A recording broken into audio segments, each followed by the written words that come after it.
गणेशोत्सवाच्या काळामध्ये परीक्षा घेणाऱ्या ठाण्यातल्या शाळेविरोधामध्ये पालकांनी संताप व्यक्त केला। परीक्षा गणेशोत्सवाआधी किंवा नंतर घेण्याची मागणी पालकांनी केली आहे। परीक्षांच्या वेळापत्रकासोबतच शाळेतील अस्वच्छता, डासांचा वाढता प्रादुर्भाव यावरती देखील पालकांनी आक्षेप घेतलाय। याबाबत मनसेनं आक्रमक भूमिका घेतली। शाळा प्रशासन आणि शिक्षण अधिकाऱ्यांची भेट घेत पत्रव्यवहार केलाय।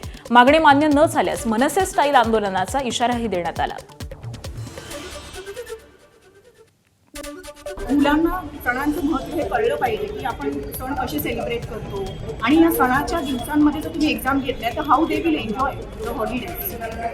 त्यांच्यावर एक प्रेशर राहतं, त्यांना एक तणाव राहतो। आता माझी स्वतःची मुलगी आहे, ती बोलते की मम्मा मी नाही येऊ शकत, मला अभ्यास करायचा आहे, मला खूप अभ्यास करायचा आहे, मी एन्जॉय नाही करू शकत। त्यांना एक वेगळ्या प्रकारचं प्रेशर येतं। मी शाळेला हीच मागणी केलेली आहे की ज्या काय परीक्षा आहेत त्या गणपती अनंत चतुर्थीच्या आधी घेण्यात याव्या, जेणेकरून पालकही व्यवस्थित फ्री माइंडेडनी आपले सण साजरे करू शकतील आणि मुलंही साजरे करू शकतील। कारण की हे आम्ही शाळेला इंटरनलीही समजवण्याचा प्रयत्न केला, आम्ही मेल्स पण टाकलेले। गणपतीच्या नंतर 5 दिवसानंतर म्हणजे 6व्या दिवशी परीक्षा, दिवाळीच्या नंतर दिवाळीची सुट्टी संपली की परीक्षा, नाताळची सुट्टी संपली की परीक्षा।